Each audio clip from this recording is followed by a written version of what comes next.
About 100 years ago, this big organization with many branches, they wanted to rule the world basically using Britain as a nucleus of a system, an embryo, which also was going to be joined with the US under the Anglo-American establishment, wrote about the kind of culture and the changes of culture over a 100-year period that they would actually design, implement and bring in. And H.G. Wells talked about it too. He talked about arenas. He says arenas could be put up across the world for sports, for instance. Now at that time, sports was something that children, school children were into. Adults became adults and got onto adult things. So it was unimaginable at the time that people could actually believe that there was even a need for adult sports and entertainment, never mind having arenas built across the world. But he said we can do this and foist basically a sports culture for the males. Using a tribal system, we're all tribal to an extent. That's why we even bother to vote for a tribal leader. This is well understood. That's why we're supplied with these leaders. And because the average man was to become more disengaged from his own destiny as the expert class arose, it was decided that the males would get their outlet basically, gradually becoming helpless as males through sports. Therefore they'd have a tribal team they could identify with, they could cheer them on as they were winning. In their own personal lives they were getting nowhere, they were getting disenfranchised in a sense as experts took over decision making for them in all kinds of fields. So this was psychology at use, planned before they even implemented the sports. That's why they pay athletes these fantastic salaries. I was listening to the radio the other day.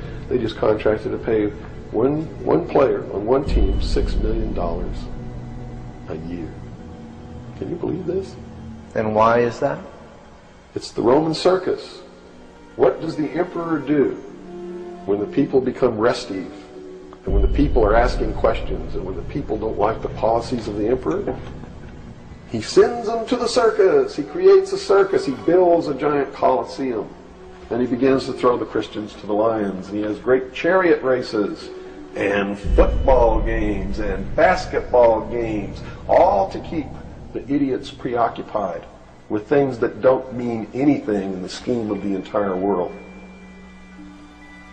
so that they don't have the time to learn what the truth is, so they don't ever get smart enough to learn how they're being manipulated, so they don't ever question the emperor. That's why they pay a player on a football team or a baseball team $1 million or $2 million or $3 million a year. It is the Roman circus. I know men who don't know anything in the world except who plays third base for the Mets, and they think that's a great accomplishment.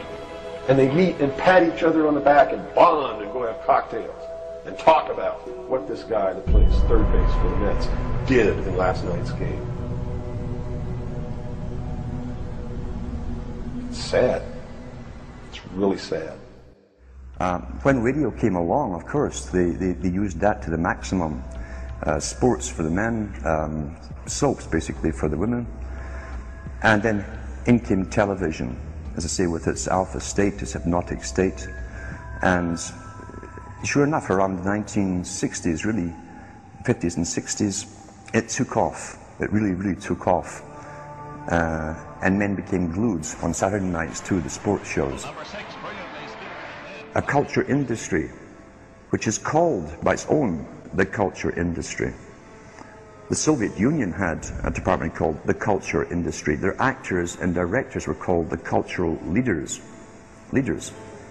because they would, like a computer, people are like computers, all you have to do is keep giving them new updates every so often, and you can change an entire country or a nation or a block of nations who are all getting the same upgrades at the same time along certain paths. Today we call it political correctness. Most people want to belong to their peer group. They want to be the same as everyone else when it comes to opinions.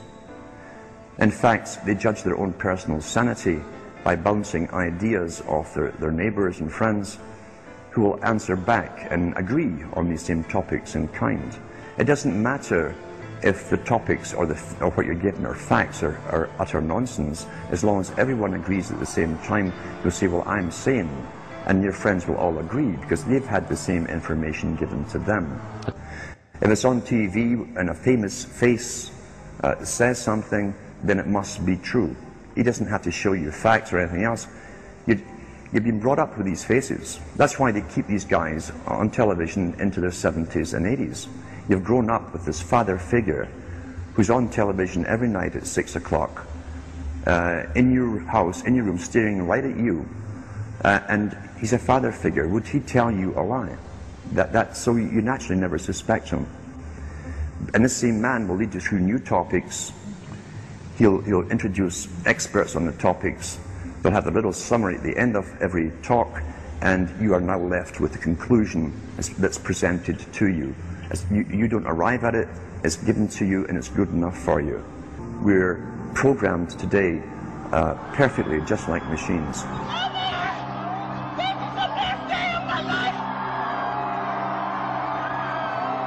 We tie this in with the Brzezinski. Brzezinski said in 2 Ages, now this guy was way up with the NSA. He's a master geopolitician. He admits he works in 20, 50-year periods to do with geopolitics in other countries. But he said himself, the public will shortly be unable to think or reason for themselves. He was meaning by the form of information that was given to them, the type, the formulas that were in use then in the 1970s. He says, eventually they'll be unable to think or reason for themselves. And eventually, he said, they will expect the media to do all their thinking and reasoning for them.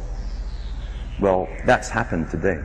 That's why people today can't think outside of the programming from television. This is a scientific dictatorship which Bertrand Russell said, and the Huxleys said, both Aldous and Julian Huxley said they would bring in the scientifically controlled society.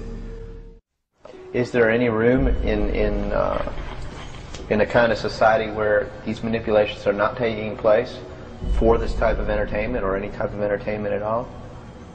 If people understand that a game is a game, football's a game. But let me tell you something. When 150 of the most powerful men and women in the world can meet in secret in Baden-Baden, Germany, and plot the fate of billions, and nobody even cares about it. But 6 football players go to lunch together, and it's in the headlines across the country. You have a reflection of the society in which that exists. And it is a sick society that is doomed to self-destruction. So based on that scenario, there's some truth into what these men are looking at. Absolutely, and that's what makes me so sick, is that I'm trying to wake up a people who on a daily basis are proving the ones that I'm warning them about to be right. Mm-hmm. Well, so that even though a minority, there are people out there that you recognize are awake to this, if they don't do something about it, they will lose that ability to be free in that way. That's correct. Whether they might think, well, I don't need to worry about it because I know what I know and I'm fine. That's it doesn't right. work that way. There's a connection here to everything. That is correct. That is absolutely correct. A nation of people who are willing to send their sons and daughters that they profess that they love to a foreign country to die, and they use the excuse to themselves that they're sending them off to defend our country, and they know damn well that's a lie, are doomed.